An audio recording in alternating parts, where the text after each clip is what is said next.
Ladies and gentlemen, you're watching this English news of Bình Phước radio, television station, and newspaper. I'm Ngọc Thủy presenting you the top story today. Bình Phước rolls out new social security policies. Đong Xoai thriving to become a modern urban area. President Nguyễn Xuân Phúc affirmed Vietnam's always welcome APEC investors. National Flag Carrier promotes Vietnam's tourism in Thailand. Bình Phước Social Security recently held a dialogue with businesses regarding policies on social security, health insurance, and unemployment insurance for this year. The dialogue saw the participation of some 157 enterprises from Chương and Hớn districts who were told of new policies on social security, health insurance, and unemployment insurance, as well as a government decree on handling administrative violations, a resolution guiding the implementation of Article 214, 215, and 216 of the avoidance of premium payments for workers under the Penal Code 2015, and Decree No. 38 on minimum wages for workers with contracts. It also provided businesses with counseling and addressed bottlenecks in using specific and temporary workers, together with tax declarations, premium payments of those who contracted COVID-19, and paid leave for workers. The Bình Phước Department of Labor, Invalids, and Social Affairs has sped up the implementation of government regulations on a policy to support workers in house rental costs. On June 21st, Bình Phước Social Security earmarked more than 6 billion Vietnam dong for 65 enterprises with 4,151 workers. In late June, the People's Committees of Chương and Dong Phu districts approved a plan to support more than 2,000 workers at 28 companies with over 1 billion Vietnam dong and to spend 11 million Vietnam dong, helping 11 others return to work. Similar plans are under review at other localities. The Provincial Department of Labor, Invalids and Social Affairs will bolster partnerships with relevant agencies to step up communications in an effort to help workers assess these policies, thereby easing their difficulties and concerns. Within Bình Phước Province development orientation, Đong Xoai City is set to become a modern and smart urban area with high competitiveness, acting as the driving force of the province. The development of the Đong Xoai eco-city must be aligned with smart urban area development. Suối Cam Lake is defined as the core of the eco-city development, where efforts have been made to ensure consistency, provide IT infrastructure, and meet technical standards. The Đong Xoai Urban Development Strategy for 2021-2025 and a vision to 2030 forecast that the city will be home to about 130,000 people by 2025. The urbanization rate could stand at 92.3%, annual average economic growth at more than 15%, and per capita income at 133 million Vietnam dong by that time. State budget collections are expected to hit 5 trillion Vietnam dong, ensuring balances are met. To realize these targets, the city will enhance its reviews and fine-tune planning for investment and development in a concerted manner. At the same time, it will improve state management quality of urban landscapes and architectural space together with smart urban development.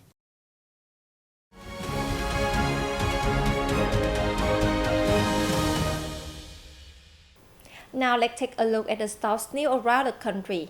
President Nguyễn Xuân Phúc attended the third meeting of the Asia-Pacific Economic Cooperation Business Advisory Council in Quảng Ninh Province on July 27th. At the meeting, 150 representatives from the 17 APEC economies raised proposals to be sent to APEC leaders during the APEC Economic Leaders Week slated for November in Bangkok. President Nguyễn Xuân Phúc told the meeting Vietnam always welcomes businesses from APEC economies for mutual benefits and development. He said uncertainties due to epidemics, geopolitical competitions, supply chain disruptions, and financial chaos have tested the mettle and cohesion of the APEC economies. Phước therefore called on APEC Business Advisory Council to raise many new initiatives and solutions to boost trade and investment in APEC, with the central role played by the World Trade Organization, support enterprises to maintain operations on digital platforms using green technologies, and foster cooperation in clean, renewable energy and greenhouse gas emission reduction in the region. Co-organized by the Vietnam Chamber of Commerce and Industry and APEC Business Advisory Council Vietnam in Hạ Long City, the meeting will last until July 29th. Prime Minister Phạm Minh Chính and the government delegation had a working session with the leaders of Ho Chi Minh City on socio-economic development in the city in the first 7 months of this year. He also visited some key traffic projects in the locality. During the working session, leaders of the city gave a number of proposals to the government, including measures to speed up a number of infrastructure projects. Prime Minister Chính hailed the city's efforts and achievements so far this year, while pointing out a number of shortcomings of the city, including the slow disbursement of public investment capital and problems arising during the implementation of some projects. He stressed the need for the city to mobilize social resources for the development of infrastructure system, while reviewing urban planning, strengthening human resources development, speeding up administrative reform, promoting digital transformation, and improving locals' living conditions. Earlier, Prime Minister Chính and the government working groups inspected the Metro Line No. 1 project in the city, which is expected to complete in the fourth quarter of 2023.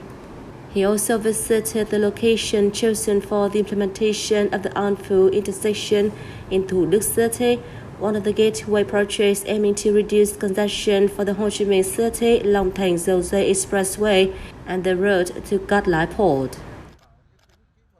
The Republic of Korea on July 26 reinstated 153 Vietnamese laborers under the employment permit system.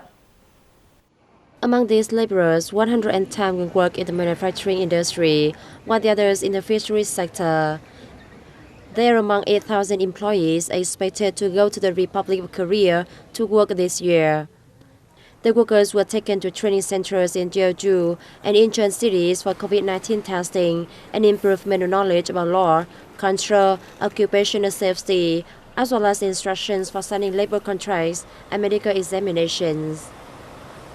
According to information from the Employment Permit System Office in the Republic of Korea, relevant agencies of the two countries are conducting procedures related to training, depositing, and visitations for more than 6,000 Vietnamese workers so that they can enter the East Asian country in the remaining months of 2022.